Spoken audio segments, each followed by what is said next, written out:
Ayo, segera download Quran Tadabbur, tafsir dalam genggaman Anda.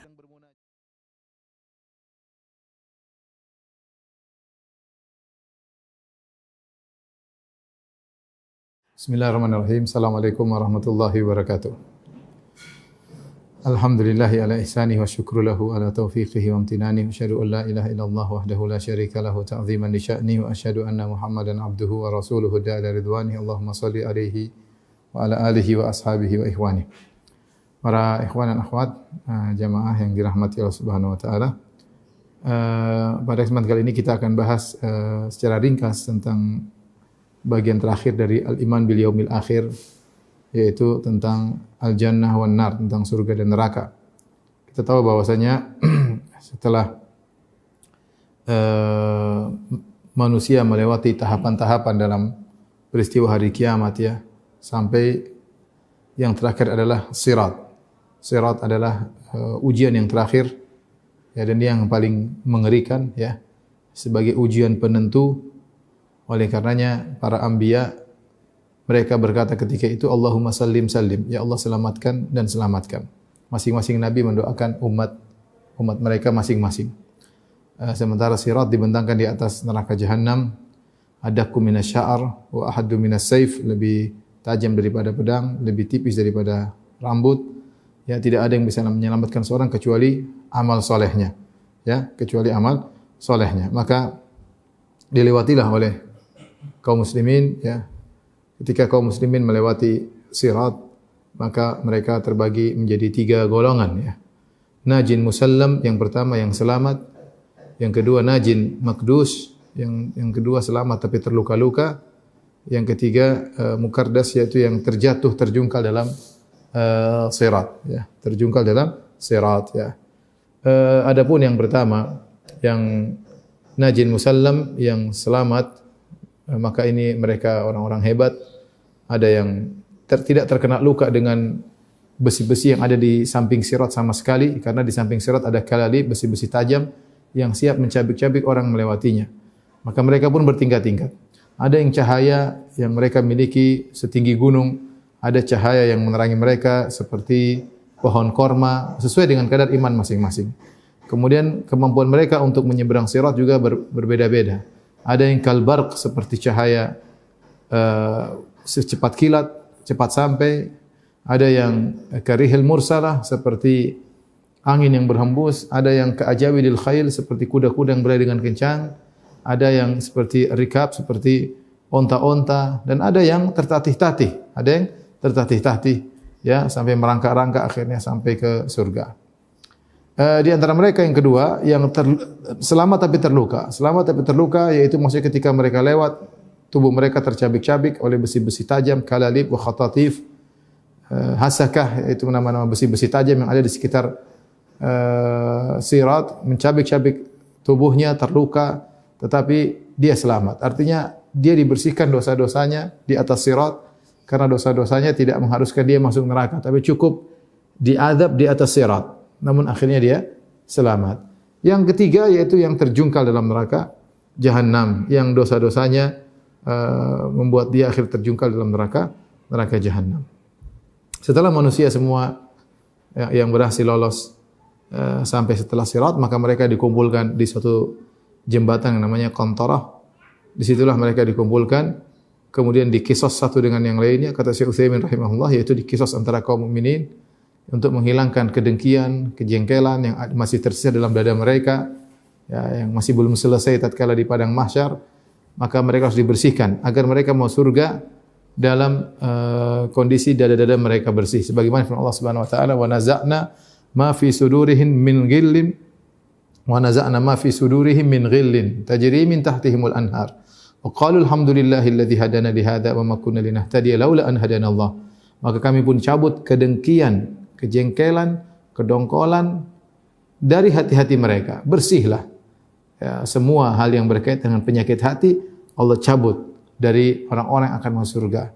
Sehingga ketika mereka masuk surga, kata para malaikat, tibtum fadkhuluha khalidin. Maksudlah kalian dalam kondisi tibtum, yaitu suci bersih, tidak ada kotoran sama sekali, tidak ada keburukan sama sekali. Kemudian mereka masuk ke ke dalam surga. Ya.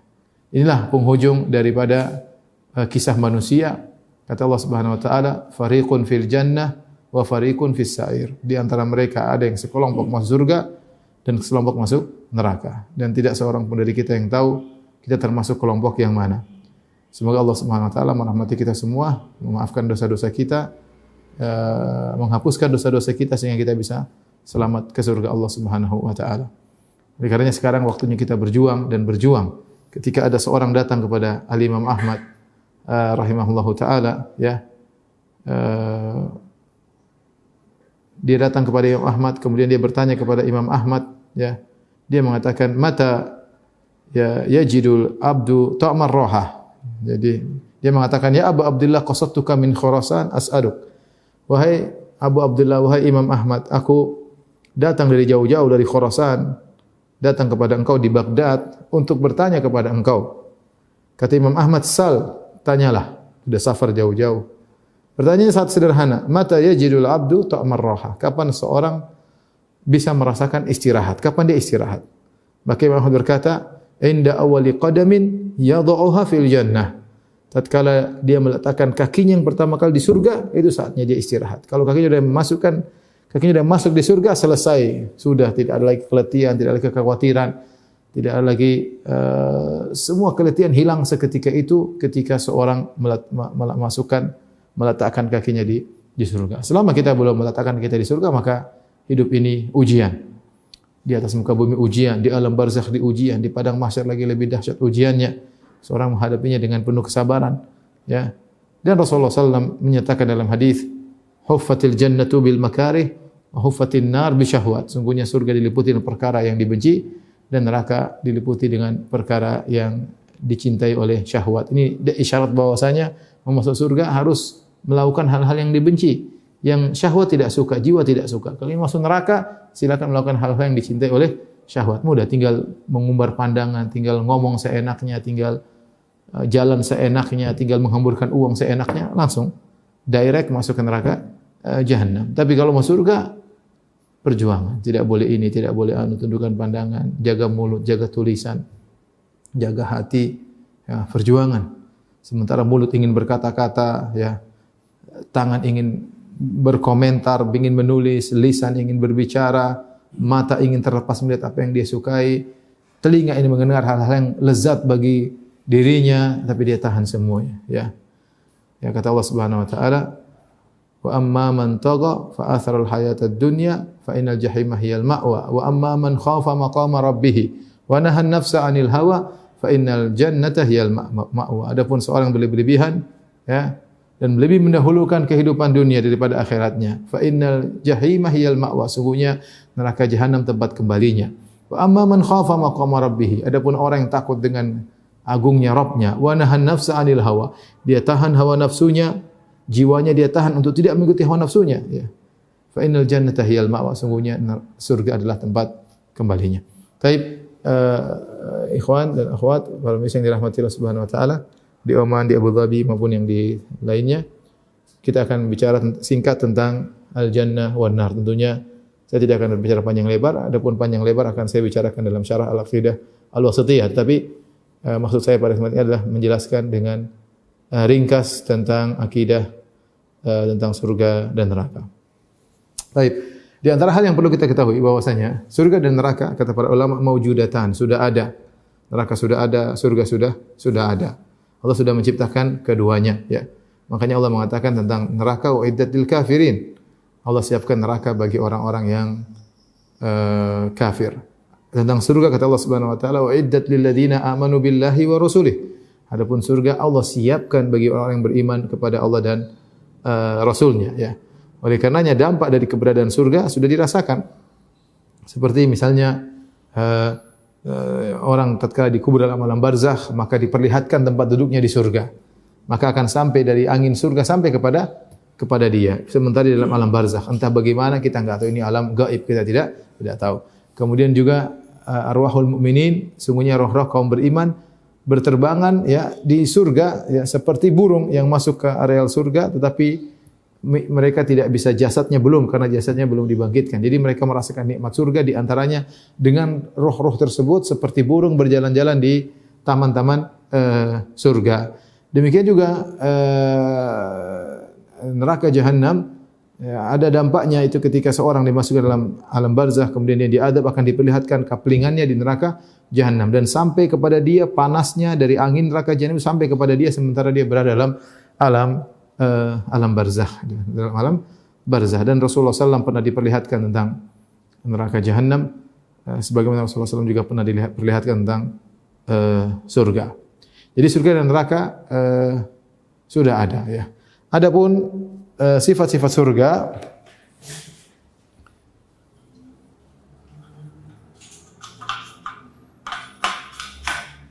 ya.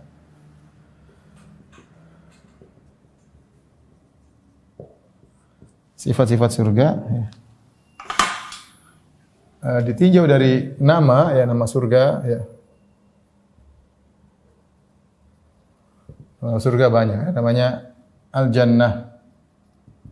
Artinya kalau bahasa Indonesia artinya taman, ya. Namanya Al-Firdaus.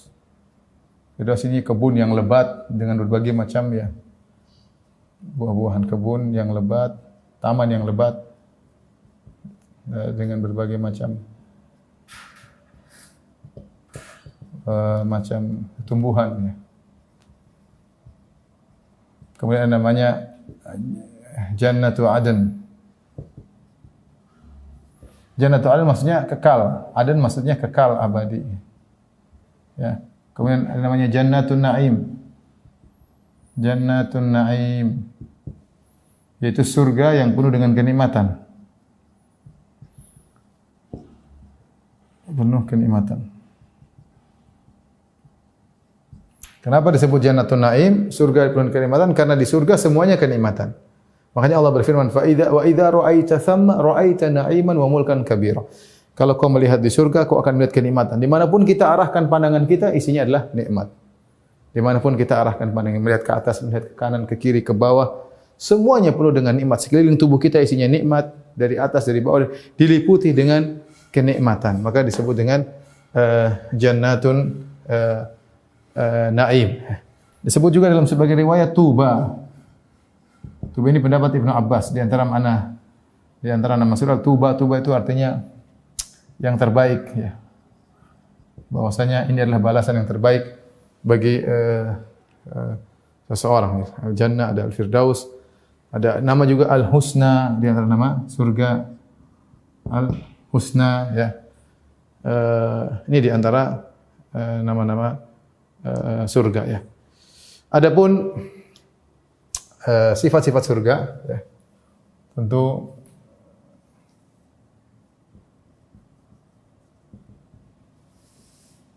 ya, sifat-sifat surga sangat banyak, ya. Di antaranya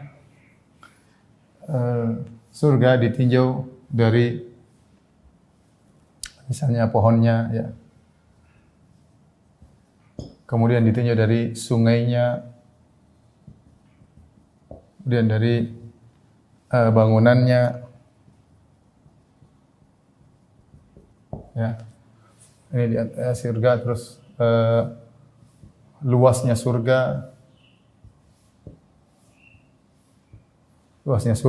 kemudian misalnya dari sisi juga bidadarinya,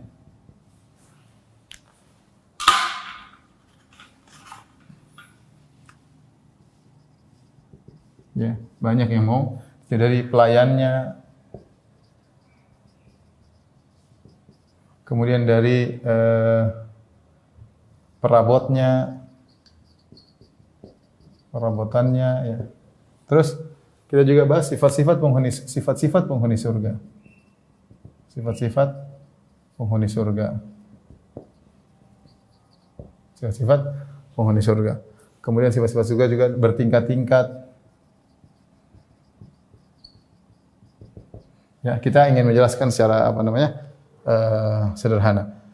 Sifat-sifat surga, sifat penghuni surga, misalnya adalah sisi tubuhnya yang dirubah, kemudian misalnya dari kekal, kemudian bersih, ya. Tidak ada kotoran sama sekali, ibarat raja. Baik.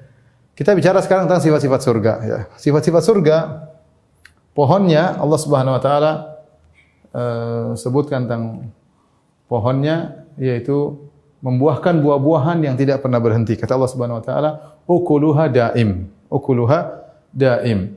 Bahwasanya buah-buahannya selalu ada, tidak pernah berhenti. Kalau kita di dunia ada namanya musim buah tertentu, pada musim tertentu, kalau tidak musimnya tidak akan muncul buah tersebut. Adapun di surga buah-buahnya tidak mengenal musim, ya. Buah-buahnya tidak mengenal musim. Selalu ada. Ya, tidak mengenal musim. Kemudian di antaranya misalnya kata Allah Subhanahu wa taala, kutufuha daniyah, dahannya rendah. Dahannya rendah. Jadi kalau seorang ingin makan buah, buahnya datang sendiri. Kemudian dia tinggal petik buah tersebut, tinggal dia makan, tidak perlu dia manjat buah-buahan tersebut. Kemudian juga kata Allah Subhanahu wa taala, zilluha yaitu naungannya panjang, tidak berhenti. Jadi pohon tersebut kalau berjalan yasirur rakib, ada di surga namanya pohon tuba, syajaratun fil jannah, sebuah pohon yang kemudian kalau orang berjalan di bawah naungannya sampai 100 tahun mungkin enggak berhenti-berhenti, saking naungannya tidak ada ujungnya, ya, saking lebarnya pohon tersebut. Kemudian di antaranya juga wasaquha min dzahab. Kata Nabi sallallahu alaihi wasallam, batangnya dari emas. Batangnya dari emas. Ya, ini sudah menunjukkan bahwasanya surga berbeda dengan pohon dengan dunia, dengan pohon di surga tentu berbeda, ya. Contoh lagi kita bicara tentang perabotan. Perabotannya dari emas, ya. Cawannya, kemudian piringnya, ya, gelasnya, ya. Semuanya dari emas dan perak, ya.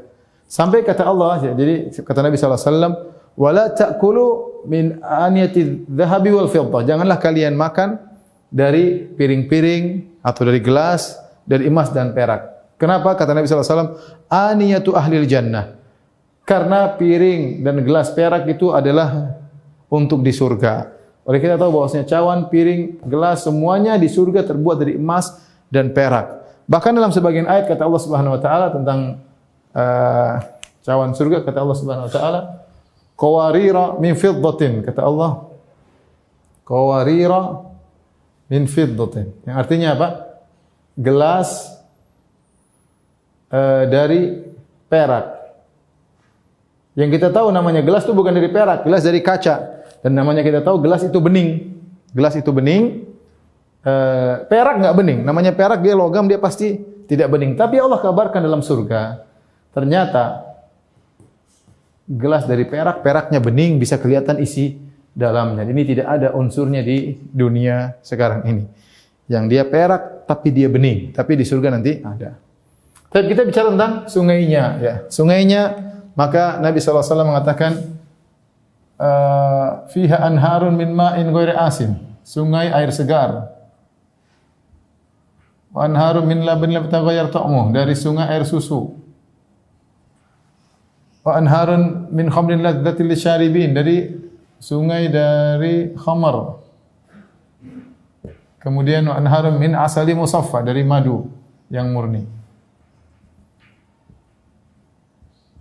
Jadi menunjukkan bahwasanya sungai di dunia tidak sama dengan sungai di akhirat. Dari sisi konten sungai tersebut saja beda. Ada air segar yang tidak berubah kesegarannya. Ya.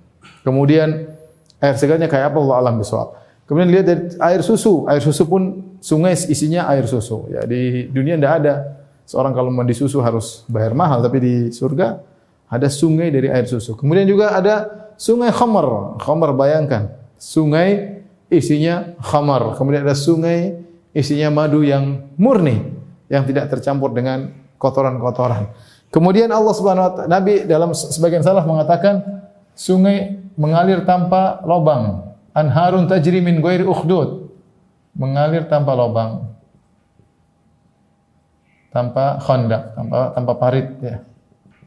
Dia mengalir di atas. Kalau kita di dunia namanya sungai, harus ada lubangnya baru kemudian mengalir. Tapi kata di sana kata para salaf, anharun tajri min ghairi ukhdud. Ada sungai-sungai yang mengalir tanpa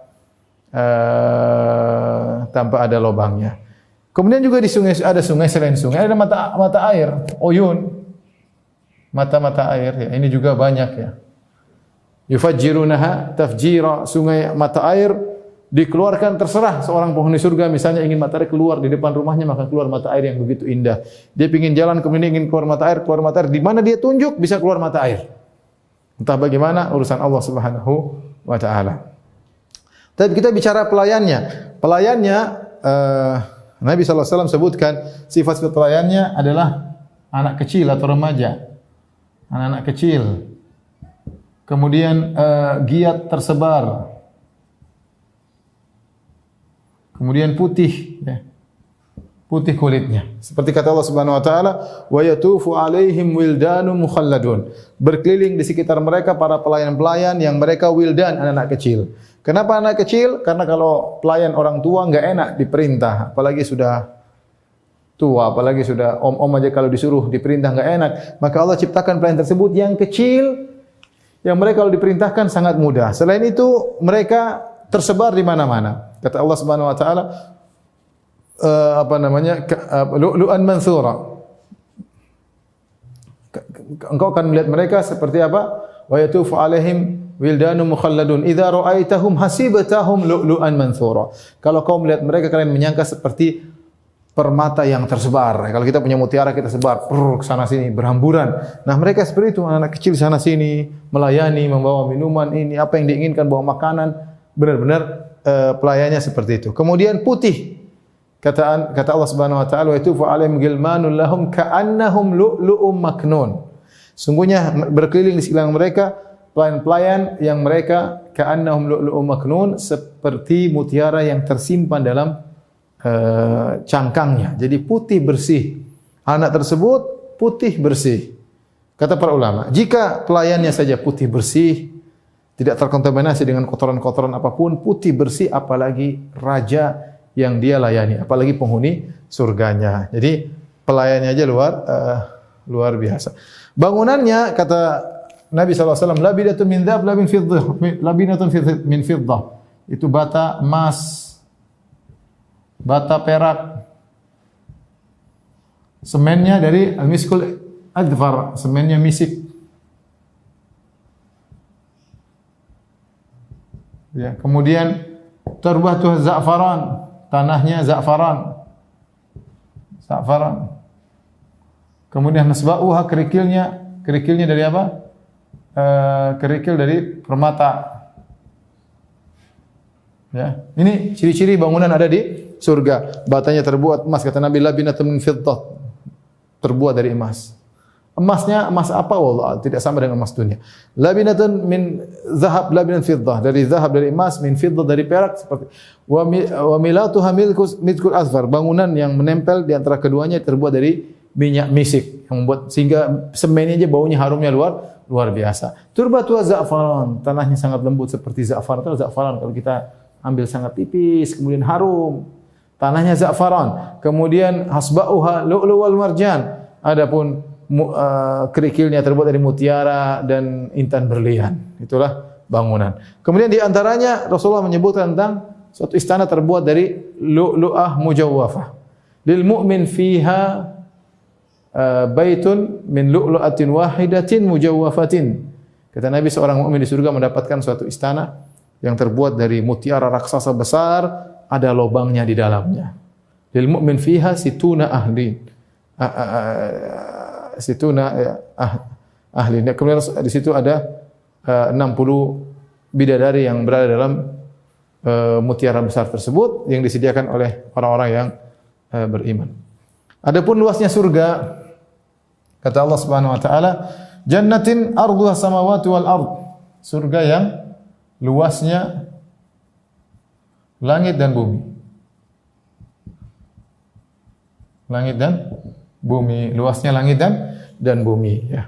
Ketika Allah mengatakan wasari'u ila maghfiratin min rabbikum wa jannatin 'arduha as-samawati wal ardu. Segeralah kalian menuju surga yang ard itu luas, lebar. Kalau bahasa Arab ada tul. Tul itu panjang, ard lebar. Jadi ketika ada panjang kali lebar, maksudnya tul kali ard. Tul, tapi Allah tidak mengatakan tuluha. Allah mengatakan wa arduha, lebarnya seperti langit dan bumi.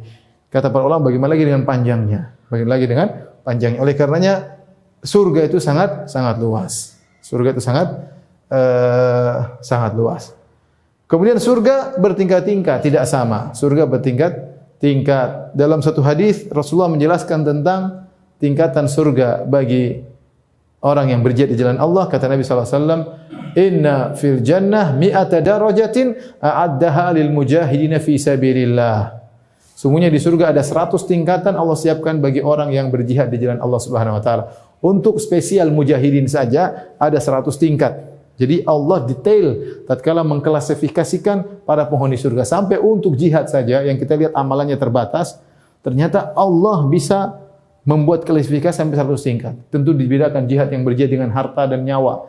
Yang berjihad dengan harta doang, berjihad dengan nyawa saja, berjihad sambil meninggalkan keluarganya atau berjihad sambil meninggalkan halamannya, berjihad dengan keikhlasannya sampai Allah klasifikasikan sampai 100. Berarti Allah detail tatkala mengklasifikasikan penghuni surga. Kata Al-Hafidz Ibnu Hajar rahimahullah, demikian juga ibadah-ibadah yang lain. Salat juga ada bertingkat-tingkat, puasa juga bertingkat-tingkat, sedekah juga bertingkat-tingkat, tidak satu sama. Kata Allah, walikullin darajatum mimma amilu. Masing-masing mendapatkan derajat sesuai dengan dia amalkan, ya. Allah tidak akan samakan. Oleh karenanya disebutkan ketika Allah menyebut tentang inna ahlal jannah, kata Nabi sallallahu alaihi wasallam, sungguhnya penghuni surga la yatara'auna ahlal ghuraf, sungguhnya penghuni surga melihat ke atas ahlul ghuraf. Al-ghuraf itu surga yang tinggi, ya. Dan jarak antara ghuraf dengan jannah, ghuraf itu nama suatu surga yang tinggi, kama baina sama'i wal ard, antara langit dan bumi. Jadi jaraknya jauh antara tingkatan yang satu dengan tingkatan yang lain. Jadi surga bertingkat-tingkat. Nah, kita di sini sedang berupaya untuk meraih tingkatan yang terbaik. Kata Allah Subhanahu wa taala, "Wa fi dzalika falyatanafasil mutanafisun." Untuk urusan surga bersainglah. Bersainglah, kita harus kejar-kejaran mumpung masih hidup, masih bisa bernapas, masih bisa berzikir, masih bisa Quran, masih punya duit untuk bersedekah, masih bisa buat orang tua senang, masih bisa menyenangkan orang tua, menyenangkan istri, menyenangkan anak-anak, masih bisa menyenangkan kawan, ya. Masih bisa baca Quran, masih bisa salat malam. Masih banyak bisa kita lakukan, masih bisa mengucapkan astagfirullah, astagfirullah, astagfirullah, wa atubu ilaik, masih bisa mengucapkan subhanallah, alhamdulillah. Masih bisa buka mushaf kita, masih bisa baca, masih bisa perhatian sama tangga. Terus bersaing, kata Allah. Wa fi dzalika falyatanafasil mutanafisun. Untuk urusan surga bersainglah. Makanya jangan pernah meremehkan kebaikan. La tahqiranna minal ma'rufi syai'an. Jangan kalian meremehkan kebaikan sedikit pun, walau antalqa akhaka biwajhin talib. Meskipun hanya tersenyum ketika bertemu saudara. Ittaqun nar walau bisyikki tamrah. Jagalah dirimu dari neraka meskipun hanya menyumbang sepenggal korma. Jadi maksud saya, surga itu bertingkat-tingkat. Allah Maha Adil. Allah tidak samakan antara satu dengan yang lainnya. Detail Allah membagi. Kemudian kita bicara bidadarinya. Bidadarinya tentu banyak ya ciri-cirinya. Di antaranya mereka sangat putih ya, seperti seperti mutiara yang tersimpan dalam cangkangnya, putihnya, saking putihnya sampai kata Nabi sallallahu alaihi wasallam, ka'annahunnal, kata Allah Subhanahu wa taala, ka'annalhunnal yaqutu wal marjan. Bidadari itu seperti mutiara dan seperti intan berlian. Kok bisa mutiara intan berlian? Kata para ulama, seperti mutiara dari sisi putihnya. Yang mutiara putih tidak ada titik-titik hitamnya, tidak ada tai lalat di mutiaranya, tidak ada bercak-bercak merahnya, putih bersih, mulus, tidak ada bercaknya sama sekali. Kemudian al-yaqut seperti intan berlian dari sisi beningnya. Saking putihnya kata Nabi sallallahu alaihi wasallam, yura bayadu saqaiha min wara'il lahmi min wara'i sab'ina hullah. Sungguh terlihat betisnya bidadari di balik 70 gaun, Meskipun dia sudah pakai gaun 70, masih terlihat putihnya betisnya bidadari. Kemudian saking beningnya tubuhnya sampai kata Nabi sallallahu alaihi wasallam, yura mukhu saqaiha min wara'il lahmi minal muhsnin, sampai saking beningnya tubuhnya, sampai tulang sumsumnya atau isi sumsumnya di dalam tulang terlihat di balik dagingnya. Kenapa saking indahnya kata Nabi? Kita enggak bisa bayangkan tentang bidadari. Kalau kita bayangkan ada manusia terlihat sumsumnya mengerikan. Ini mengerikan, maka kita orang kelihatan tulangnya mengerikan. Tapi bidadari tidak, saking indahnya kata Nabi SAW, terlihat sumsumnya, Allah bikin mereka luar biasa seperti itu. Terlihat sumsumnya di balik dagingnya, saking indahnya kata Nabi SAW. Oleh karena bidadari diciptakan tanpa dari proses. Inna ansha'nahunna insya'a. Kami ciptakan bidadari langsung besar. Faja'alnahunna abakaran, tidak melewati kecil, ingusan, beol-beol. Punya enggak langsung tahu-tahu udah gede, udah jadi wanita-wanita gadis yang cantik-cantik. Faja'alnahunna abakaran, kami jadikan mereka selalu gadis. Bidadari di antara sifat mulazimah yang selalu ada pada dirinya, tidak pernah terlepas, selalu gadis. Kapan digauli oleh penghuni surga, kembali lagi menjadi gadis dan seterusnya. Kemudian umurnya selalu muda, ya, uruban atraba, senantiasa muda, umur sekitar 33 tahun, di puncak-puncak mudanya, di puncak-puncak giatnya, bidadari diciptakan seperti di antara sifat bidadari, kata Allah Subhanahu wa taala, qasiratut tarf, mereka menundukkan pandangan. Mereka menundukkan pandangan, di antaranya mereka tidak pernah melihat lelaki lain, yang mereka lihat hanyalah penghuni surga, sehingga itulah yang paling mereka cintai. Adapun kalau wanita sudah melirik kepada laki lain, sudah melirik kepada suami orang, maka jatuhlah harga diri suaminya. Kalau dia mulai membandingkan, melakukan studi banding antara suaminya dengan laki-laki lain, maka suaminya pasti punya kekurangan. Berbeda dengan istri yang tidak pernah memandang kecuali suaminya. Itulah bidadari. Mereka diciptakan hanya untuk memandang Anda kalau Anda masuk surga. Tidak mau lihat-lihat yang lain. Mereka melihat Anda yang tertampan, Anda yang terindah, Anda yang semuanya, karena yang mereka kenal cuma Anda. Makanya di antara sifat bidadari kata Allah Subhanahu wa taala, ya, fihinna khairatun hisan, ya. Fa bi ayyi ala'i rabbikuma tukadziban? Hurun maqsuratun fil khiyam. Hurun yaitu matanya lentik, kalau orang lihat matanya langsung tergoda, ya. Lihat matanya saja, misalnya matanya dilihatin aja sudah sangat tergoda. Maqsuratun fil khiyam, terkurung dalam kemah-kemah. Mereka tidak keluyuran kecuali dengan izin suaminya, dan mereka senantiasa sabar menanti kedatangan suaminya dengan penuh kerinduan, dengan penuh sambutan ketika suaminya datang di kemah-kemah tersebut untuk menemui para bidadari. Saking indahnya bidadari, maka Nabi SAW memberikan sifat umum. Kata Nabi SAW, "Lau anna imra'atan min ahli jannah italat ala ahli dunya, la adha'at ma bainahuma, wa la malamat bainahuma rihan, wa la nasifuha ala ra'siha, wa la nasifuha ala ra'siha khairum minad dunya wa fiha." Kata Nabi SAW, sungguhnya jika ada seorang wanita surga nongol di atas muka bumi, maka akan menyinari antara langit dan bumi. Seandainya di atas muka bumi lagi gelap gulita, lampu semua mati, PLN semua mati, tahu-tahu bidadari muncul, cering, maka antara langit dan bumi keluar cahaya, ya, dari indahnya bidadari tersebut. Bukan cuma itu, wala mala'at ma bainahuma riha, bahkan kemudian aroma semerbak memenuhi seluruh langit dan bumi. Kata Nabi, wala nasifu ala ra'siha, khimarnya, kerudungnya di atas kepalanya lebih baik daripada dunia dan seisinya. Baru kalau kerudungnya lebih baik daripada dunia dan seisinya, apalagi bibirnya, apalagi pipinya, apalagi hidungnya, baru kerudungnya lebih indah daripada dunia dan seisinya, apalagi tubuh bidadari tersebut. Ya, ini secara global tentang surga. Adapun penghuni surga, tentunya tubuhnya dirubah. Kata Nabi SAW, semua penghuni surga masuk dalam surga ala surati abihim, sesuai dengan bentuk ayah mereka, yaitu Adam. Tuluhu situna dzira'an, tingginya 60 hasta. Satu hasta segini. Ini satu hasta kira-kira 70 apa? Satu hasta segini kira-kira 70 cm.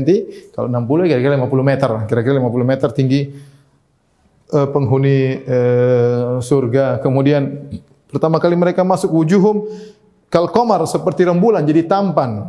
Jadi tampan, orang surga semua jadi tampan, enak dipandang seperti rembulan yang bersinar. Maka kata para ulama, wajah mereka tetap, kekhasannya tetap ada, tapi wajahnya dimodif oleh Allah menjadi wajah-wajah yang tampan. Diciptakan jadi muda, ya. Tubuhnya dirubah, kemudian selalu muda. Makanya ketika ada seorang nenek bertanya, "Ya Rasulullah, doakan aku masuk." Kata Nabi sallallahu alaihi wasallam, "Laisa fil jannati ajuz." Sungguhnya di surga tidak ada nenek tua. Orang ini kaget, dia sudah tua, kata Nabi sallallahu alaihi wasallam. Maka Nabi menjelaskan, setiap orang yang masuk surga dijadikan muda oleh Allah Subhanahu wa taala, umur sekitar 33 tahun. Jadi anti nenek-nenek jangan sedih. Mungkin bapak-bapak, kakek-kakek yang sudah peot, jangan sedih kalau masuk surga masih ada waktu untuk berzikir, beribadah kepada Allah. Masuk surga nanti jadi mudah kembali. Kemudian kekal, tidak ada mati sama sekali, kemudian bersih, kemudian tidak ada letih, tidak ada khawatir, sedih, khawatir, ini hilang semua. Tidak ada sedih, tidak ada letih, tidak ada khawatir. Ya, la yamassuna fiha nasabun wa la yamassuna fiha lughub. Kami di surga tidak ada capek, tidak ada letih. Ketika beraktivitas tidak letih, ketika setelah beraktivitas juga tidak letih. Semangat selalu. Makanya penghuni surga tidak tidur, karena tidur adalah buah daripada keletihan. Letih baru tidur. Penghuni surga enggak ada yang tidur. Semuanya beraktivitas. Karena kalau orang tidur berarti off daripada kenikmatan. Lagi off, makanya tidur dulu. Padahal di surga tidak boleh off, selalu berpindah satu nikmat kepada nikmat yang lain. Tidak ada sedih, tidak ada khawatir.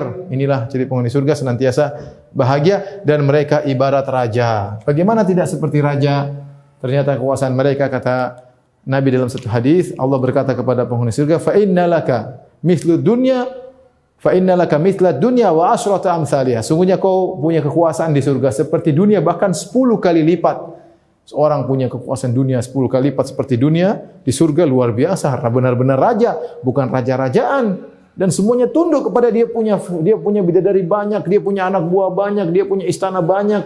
Bahkan malaikat saja kalau mau ketemu dia minta izin. Fa idza ra'aita thamma ra'aita na'iman wa mulkan kabira. Di antara tafsir mulkan kabira, kalau kau lihat di surga kau lihat kerajaan yang besar, kata para sebagian salaf, isti'zanul malaika, malaikat kalau mau ketemu kamu minta izin terlebih dahulu. Bukankah engkau adalah raja? Raja yang sungguhnya. Maka Anda ketika ini tidak bisa jadi raja, caranya mudah, beribadah, jaga pandangan, jaga pendengaran, jaga lisan, jaga hati, ibadah kepada Allah, berbakti sama orang tua, sayang kepada anak istri, perhatikan tetangga, perhatikan kakak dan adik kerabat, ya.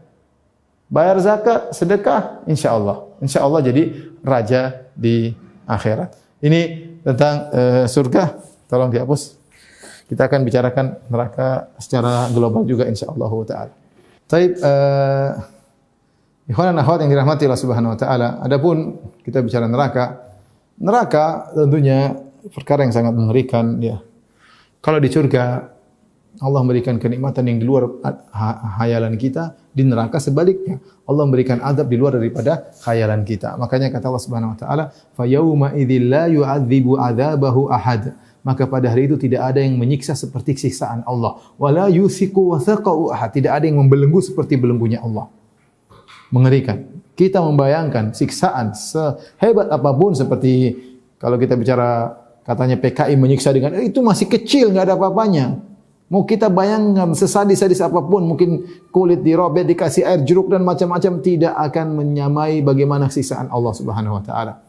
Syadidul iqab, di antara nama Allah adalah kalau sudah menghukum sangat keras hukuman Allah Subhanahu wa taala. Makanya Allah berfirman, "Fa anzartukum naran talazza." Maka aku ingatkan kepada kalian tentang api neraka yang menyala-nyala. Baik, kita bicara secara ringkas juga tentang neraka Jahannam.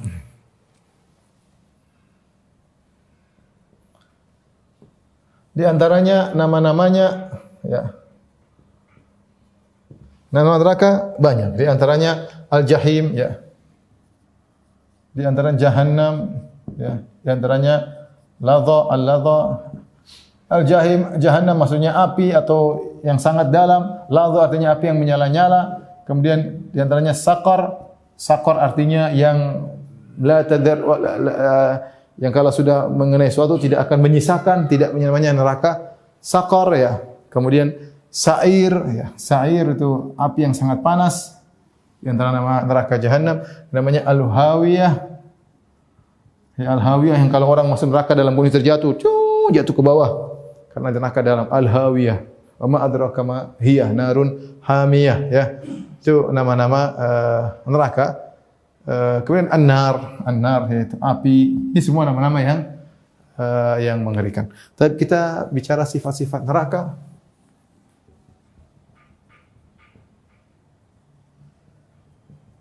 Sama sifat-sifat penghuni neraka.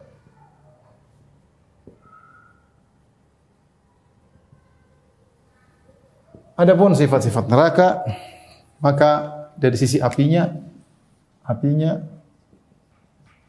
kemudian dari sisi apa namanya apinya, kemudian dari sisi bahan bakarnya,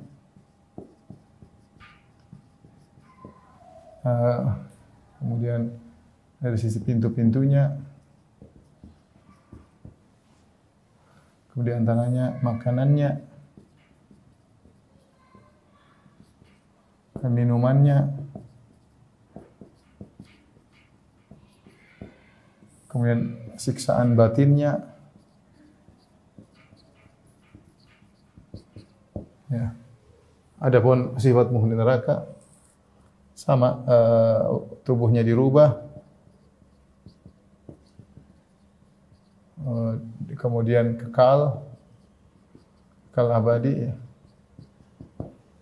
Di antara sifat-sifat penghuni neraka jahanam. Taib. Adapun kita bicara sifat neraka, maka apinya sangat panas. Bahkan disebutkan bahwasanya api di neraka 70 kali lipat dari api dunia. Allah alam api dunia maksudnya api yang biasa atau api yang paling panas di dunia. Kemudian juga angka 70, api saja yang sekarang kita enggak kuat, apalagi 70 kali lipat Allah membakar dengan panas. Kemudian jadi apinya sangat panas. Sangat panas. Makanya Allah mengatakan narun hamiyah, api yang dipanaskan. Sudah dia namanya api, dipanaskan lagi. Narun hamiyah, api yang dipanaskan. Kemudian selain sangat panas, kemudian kalau bakar langsung masuk jantung. Langsung menembus jantung.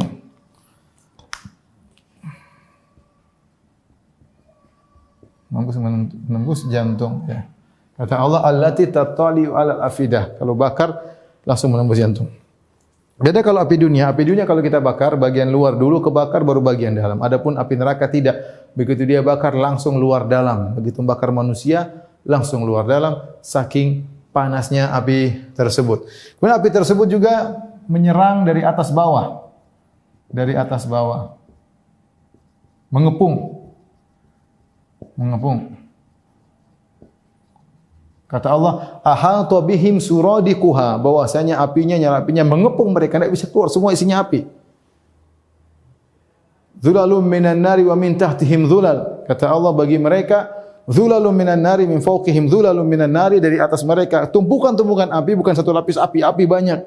Wa min tahtihim dhulal, api juga dari bawah, bukan cuma di atas saja yang kebakar, dari atas bawah semua kebakar api.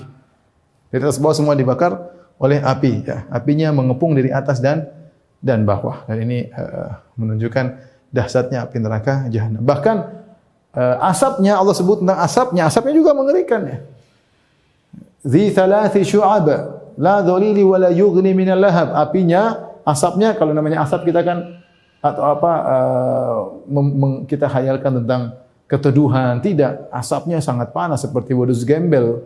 Kita tahu wadus gembel keluarkan panas luar biasa. Asapnya saja panas, apalagi apinya. Bahan bakarnya ada manusia, ada batu, ya, ada batu. Waquduhan nasu wal hijarah. Kata Allah, sungguhnya bahan bakarnya manusia dan batu. Manusia tersebut dibakar dan setelah dia bakar dia juga menyalakan api. Seperti kayu, kalau kita bakar kayu terbakar dan sekaligus membakar. Demikian manusia ketika dimasukkan dalam neraka, terbakar dan bakar. Innakum ma ta'buduna min dunillahi hasabu jahannam. Kata Allah, sungguhnya kalian, apa yang kalian sembah akan menjadi bahan bakar neraka jahanam. Jadi manusia terbakar, dia juga membakar. Kemudian di antaranya batu, waquduhan nasu wal hijarah. Sungguhnya bahan bakarnya adalah batu. Kenapa batu? Kata para ulama, karena batu kalau dia bakar dia nempel, kemudian mengeluarkan asap yang banyak, kemudian dia bau yang tidak enak.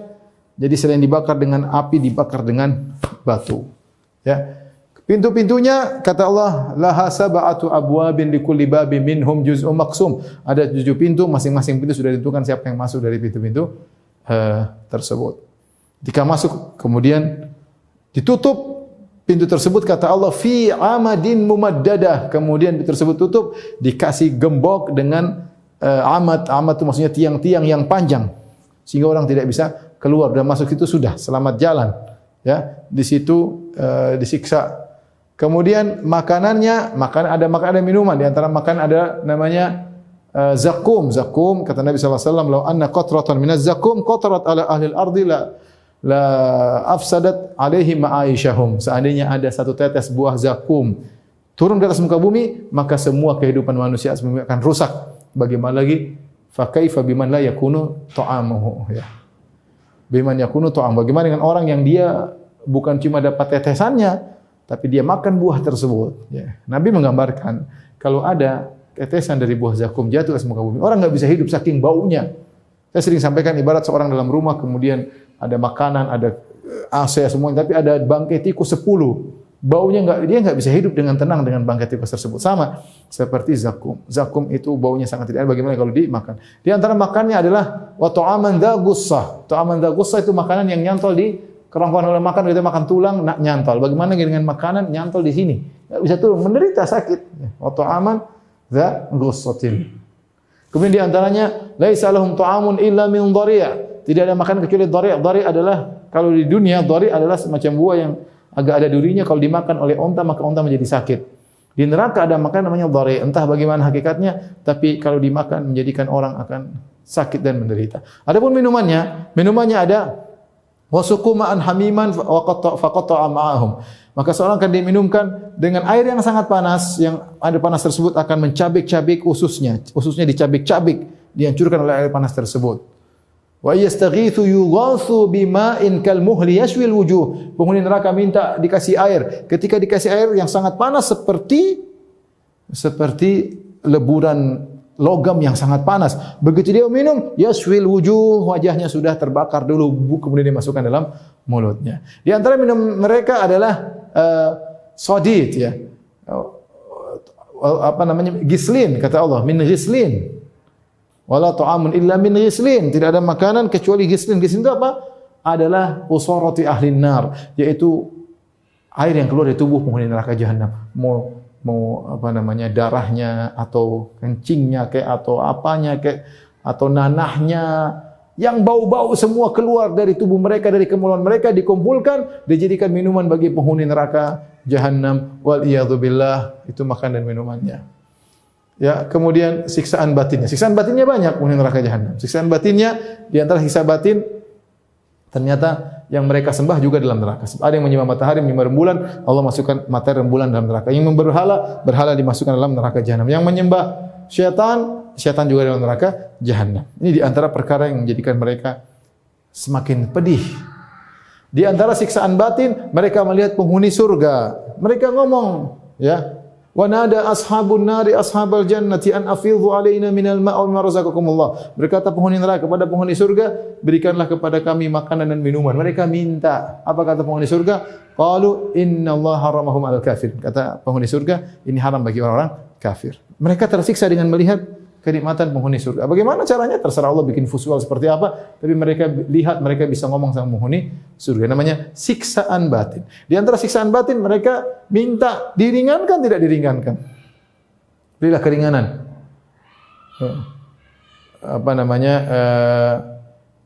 Bahwasanya wa qala alladziina fin nari li khazanati jahannam ud'u rabbakum yukhaffif 'anna yawman minal 'adzab. Berkata penghuni neraka kepada penjaga neraka. Penghuni neraka berkata, wahai malaikat penjaga neraka, mintalah kepada Allah agar mengurangi siksaan kami meskipun satu hari. Tidak ada. Mereka minta mati. Wa nadaw ya Malik liyaqdi 'alaina rabbuk. Wahai penjaga neraka Malik, mintalah kepada Tuhan agar matikan kami enggak kuat siksa seperti ini. Innakum makithun, kata malaikat Malik, enggak situ selama-lamanya. Bukan cuma itu, siksaan mereka bertambah-tambah. Fadzuku falan nazidakum illa adzaba. Rasakanlah dan kami tidak akan menambah siksaan kecuali semakin tambah tersiksa. Inilah di antara siksaan batin dirasakan oleh penghuni neraka jahanam. Adapun penghuni neraka tubuhnya dirubah, dalam sebagian riwayat disebut tubuh mereka jadi besar. Fungsinya dibesar bukan untuk dimuliakan, tapi agar siksaan detail mengenai sel-sel tubuh mereka. Sehingga mereka disiksa dengan semakin mengerikan, tubuh mereka dirubah. Kemudian mereka kekal abadi, tadi sudah kita sebutkan.